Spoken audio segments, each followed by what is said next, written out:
Habang nakaship ako, meron na akong binuksan. Ito, oh. Ang kapal-kapal nung ano niya, oh.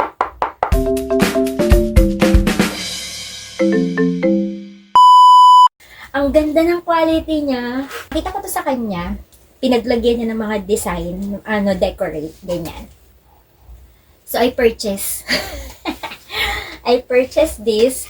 Kasi paglalagyan ko siya ng, alam niyo yung mga nilalagay sa, yung pag lumilipat ka, di ba pag lilipat ka ng bahay, ganyan, nagdadala tayo ng, yung mga garapon, na may lamang bigas, asin, tubig, coins, laurel, yung mga ganun, kung ano-ano, ayun.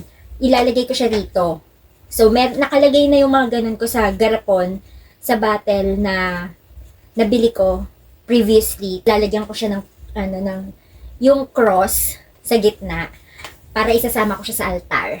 Kaya ako bumili ng ganito. Ang ganda, ang kapal-kapal nung niya, oh. Grabe, siya. Ang kapal. Tapos nasa 100 plus lang to. Siguro nag-price drop sila dahil nga Christmas season. Kaya siguro, tapos na-tsempohan ko siya. Yan. Ang kapal. 100 plus lang to. So, kung gusto nyo rin ng ganito, paglalagyan na kung ano-anong designs nyo, for example, yung merong flower, tapos may figurine dito sa gilid, ganyan. So, very, diba? Very aesthetic ang dating.